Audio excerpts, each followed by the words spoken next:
Hello friends, वो पिछला video technical issue की वजह से वहीं पर स्टॉप हो गया था, तो हम लोग उसी से आगे डिस्कस करते हैं। अगर पिछला वीडियो आपने नहीं देखा तो डिस्क्रिप्शन बॉक्स में मैं उसका लिंक डाल दूंगा, पूरी प्लेलिस्ट का लिंक है।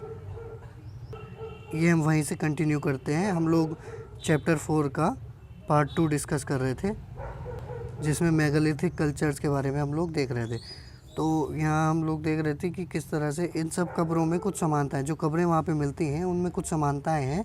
सामान्यतः मृतकों को खास किस्म के मिट्टी के बर्तनों के साथ दफनाया जाता था, जिन्हें काले लाल मिट्टी के बर्तनों के नाम से जाना जाता है। इन्हें ब्लैक एंड रेड वेयर। तो ये आपको याद भी रखना है कि जो हमें इस समय लगभग 1000 BC के आसपास जो हमें मिट्टी के बर्तन दिखाई देते हैं, वो काले लाल मिट्टी के बर्तन हैं, ब्लैक एंड वेयर वाले। इनके साथ ही मिले हैं इसके साथ ही मिले हैं लोहे के औजार और हथियार, घोड़ों के कंकाल और सामान तथा पत्थर और सोने के गहने। मिट्टी के बर्तनों के साथ ही हमें लोहे के भी कुछ सामान मिले हैं। उसके बाद घोड़ों के कंकाल और उनके कुछ सामान घोड़ों से संबंधित, तथा पत्थर और सोने के गहने भी हमें दिखाई देते हैं। ये देखिए एक फिगर है, इसमें लोहे के सामान, ये एक खंजर जैसा दिखाई दे रहा है। अभी हमें 2019 में कोझिकोड से भी एक तलवार मिली थी, जिसके आधार पर डेट और पीछे चली गई महापाषाण संस्कृति की। ये घोड़े से संबंधित कुछ उपकरण हैं, ये आप देख रहे होंगे। नेक्स्ट हेडिंग हमारे पास है लोगों की सामाजिक असमानताओं के बारे में पता करना। तो इस समय जो समाज था, उस समाज में विभिन्नताएं थीं या नहीं थी, उसी के बारे में हम लोग डिस्कस करेंगे। तो पुरातत्वविद यह मानते हैं कि कंकाल के साथ पाई गई चीज़ें मरे हुए व्यक्ति की ही रही होंगी। कभी कभी एक कब्र की तुलना में दूसरी कब्र में ज़्यादा चीज़ें मिलती हैं। मानचित्र 2 पर ब्रह्मगिरी को देखो, वो हमने साइट देख ली। यहाँ एक व्यक्ति की कब्र में 33 सोने के मनके और शंख पाए गए हैं।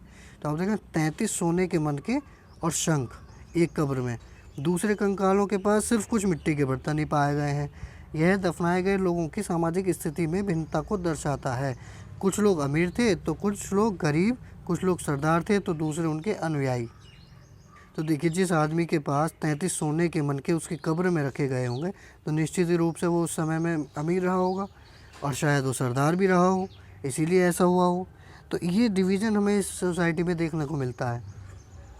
उसके बाद नेक्स्ट हेडिंग, क्या कुछ कब्रगाहें खास परिवारों के लिए थी? तो ये वही उसी बारे में डिस्कस कर रहा है। कभी कभी महापाषाणों में से एक से अधिक कंकाल मिले हैं। वे यह दर्शाते हैं कि शायद एक ही परिवार के लोगों को एक ही स्थान पर अलग अलग समय दफनाया गया था, जो हमने सिस्ट वाला एग्जाम्पल देखा था। बाद में मरने वाले लोगों को पोर्ट होल के रास्ते कब्रों में लाकर दफनाया जाता था। पोर्ट होल वहाँ पे था, जिसमें से जाके कमरे का रास्ता हुआ करता था। ऐसे स्थान पर गोलाकार लगाए गए पत्थर या चट्टान चिन्हों का काम करते थे। यहाँ लोग आवश्यकता अनुसार शवों को दफनाने दोबारा आ सकते थे। तो देखिए, उसके चारों ओर मैं फिगर दोबारा दिखा देता हूँ। ये रहा वही सिस्ट वाला। तो ये देखिए, यहाँ पे चारों ओर ये पत्थर भी लगाए हैं, ताकि पहचान रहे कि ये उसी परिवार की कब्र है।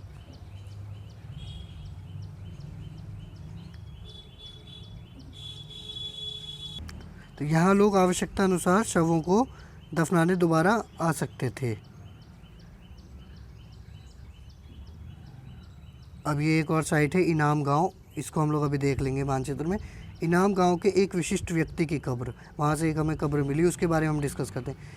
यह भीमा की सहायक नदी घोड़ के किनारे एक जगह है। भीमा की सहायक नदी घोड़ के किनारे है। इस जगह पर 3600 से 2700 साल पहले लोग रहते थे। वहाँ वयस्क लोगों को प्राय गड्ढे में सीधा लिटाकर दफनाया जाता था। उनका सिर उत्तर की ओर होता था। कई बार उन्हें घर के अंदर ही दफनाया जाता था। तो इनाम गांव की कब्र की ये विशेषता है कि कई बार उन्हें घर के अंदर ही दफना दिया जाता था। ऐसे बर्तन जिनमें शायद खाना और पानी हो, दफनाए गए और शव के पास रख दिए गए। आगे हेडिंग है, क्या बताते हैं हमें कंकालों के अध्ययन। तो आगे देखते हैं। छोटे आकार के आधार पर एक बच्चे के कंकाल को आसानी से पहचाना जा सकता है, लेकिन एक बच्चे और बच्ची के कंकाल के बीच कोई बड़ा फ़र्क नहीं होता। यही बताया जा रहा है कि कंकालों से हम कैसे पहचान सकते हैं उन्हें, क्या क्या चीज़ें हम जान सकते हैं उनके बारे में। तो क्या हम यह पता लगा सकते हैं कि कंकाल किसी पुरुष का है या स्त्री का? हाँ, बिल्कुल पता लगा सकते हैं। कभी कभी लोग कंकाल के साथ मिले सामानों के आधार पर इसका अंदाज़ा लगाते हैं। उदाहरण के लिए, यदि कंकाल के साथ गहने मिले हैं तो कई बार उसे महिला का कंकाल मान लिया जाता है। लेकिन ऐसी समझ के साथ समस्याएं हैं। अक्सर पुरुष भी आभूषण पहनते थे, तो उस समय तो पुरुष भी आभूषण पहनते थे। हम लोगों ने देखा है सिंधु घाटी सभ्यता, उसके बाद के काल ऋग्वैदिक काल में भी कंकाल का लिंग पहचानने का बेहतर तरीका उसकी हड्डियों की जांच है। चूँकि महिलाएं बच्चों को जन्म देती हैं, इसके लिए उनका कटी प्रदेश या कूल्हा पुरुषों से ज़्यादा बड़ा होता है। तो इस तरह से हम मेल फीमेल का उसमें पता लगा सकते हैं। इसके बाद आज से लगभग 2000 साल पहले चरक नामक प्रसिद्ध वैद्य हुए थे। उन्होंने चिकित्सा शास्त्र पर चरक संहिता नाम की किताब लिखी। ये आपने नाम सुना होगा चरक का। वे कहते हैं कि मनुष्य के शरीर में 360 हड्डियाँ होती हैं। देखिए, आज हम लोग 206 मानते हैं, लेकिन वो 306 का जिक्र कर रहे हैं। यह आधुनिक शरीर रचना विज्ञान की 206 हड्डियों से काफ़ी ज़्यादा है। संभवतः चरक ने अपनी गिनती में दांत, हड्डियों के जोड़ और कार्टिलेज को जोड़कर यह संख्या बताई थी। तो शायद उन्होंने दांतों को भी हड्डियों में ही काउंट किया होगा। अब इनाम गांव के बारे में कुछ और जानकारी। इनाम गांव के लोगों के काम धंधे के बारे में उनकी जानकारी, व्यवसाय के। इनाम गांव में पुरातत्वविदों को गेहूं, जौ, चावल, दाल, बाजरा, मटर और तिल के बीज मिले हैं। कई जानवरों की हड्डियां भी मिली हैं। कई हड्डियों पर काटने के निशान से यह अंदाज़ा होता है कि लोग इन्हें खाते होंगे। देखिए, जब जानवर को मारा जाता होगा, काटा जाता होगा, तो उसकी हड्डी पे कुछ निशान पड़ गए होंगे। उसी से हम लोग अंदाज़ा लगा रहे हैं कि शायद ये इन्हें खाते होंगे। गाय, बैल, भैंस, बकरी, भेड़, कुत्ता, घोड़ा, गधा, सूअर, सांभर, चितकबरा, हिरण, कृष्ण मृग, खरहा, नेवला, चिड़िया, घड़ियाल, कछुआ, केकड़ा और मछली की हड्डियां भी पाई गई हैं। ऐसे साक्ष्य मिले हैं कि बेर, देखिए यहाँ पर कितने सारे जानवरों का जिक्र आ गया। जबकि अभी हम नवपाषाण और उसके बाद की चीज़ों में देख रहे थे कि वो अभी शुरुआती स्तर में थे, लेकिन ये इतने सारे जानवरों से परिचित थे। तो इससे आप इनकी विकसित अवस्था का अंदाज़ा लगा सकते हैं कि अब जो नवपाषाणकालीन बस्तियाँ थी वो कितने विकसित रूप से उभर के आई हैं। कि बेर, आगे देखते हैं। ऐसे साक्ष्य मिले हैं कि बेर, आंवला, जामुन, खजूर और कई तरह की रसभरियाँ एकत्र की जाती थी। अब आगे ये थोड़ा सा वैसे ही इन्होंने अन्यत्र में दे दिया। यहाँ चीन की लेखन कला के बारे में थोड़ा सा डिस्कशन है, तो इसे भी देख लेते हैं। एटलस में चीन को देखो। अब ये काम आपका है, मैं आपको यहाँ चीन का मैप नहीं दिखाऊंगा। लगभग 3500 साल पहले हम यहाँ की, वैसे आप देख सकते हैं भारत के उत्तरी भाग में और उत्तर पूर्व में चीन का विस्तार है, हिमालय के साथ साथ नहीं, हिमालय के पार। वैसे तो अब तिब्बत भी चीन का ही हिस्सा है। तो हम लोग यहाँ देखते हैं क्या लिखा है। एटलस में चीन को देखो। लगभग 3500 साल पहले हम यहाँ की लेखन कला के सबसे पुराने उदाहरण पाते हैं। तो 3500 साल पहले, लगभग 3500 साल पहले, लगभग वही कालक्रम जाता है 2000 साल आप आज के घटा के, और 1500 पीछे जाएंगे तो यही देखेंगे वही वैदिक एज वाला टाइम पीरियड है, हमारे वैदिक एज के समानांतर। तो यह जानवरों की सबसे पुराने उदाहरण हम यहाँ पे उस समय पाते हैं लेखन कला के। यह जानवरों की हड्डियों पर लिखा गया था। इन्हें भविष्यवाणी करने वाली हड्डियाँ कहा जाता है, क्योंकि यह मान्यता थी कि ये भविष्यवाणियाँ बताती हैं।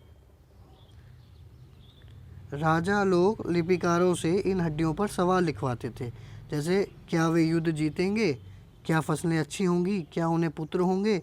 फिर इन हड्डियों को आग में डाल दिया जाता था, जहाँ उनमें गर्मी से चटक कर दरारें पड़ जाती थी। ये देख रहे होंगे आप, ये दरार से दिखाई दे रही है इस पर।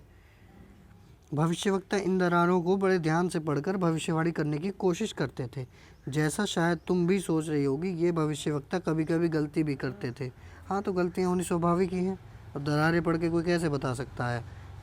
ये राजा शहरों में महल बनाकर रहते थे। उन्होंने बेशुमार दौलत इकट्ठी कर ली थी,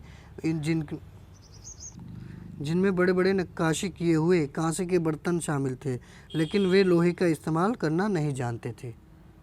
कि लोहे का प्रयोग हमारे यहाँ भी 1000 BC में हुआ, और हमने देखा अभी कि किस तरह से जो महापाषाण संस्कृति अभी हम डिस्कस कर रहे हैं उसमें भी हमें लोहे के उपकरण मिलते हैं। तो यहाँ ये भी आयरन से अच्छी खासी तरह परिचित थे, लेकिन जो सिंधु घाटी सभ्यता है वो ब्रॉन्ज वाली थी।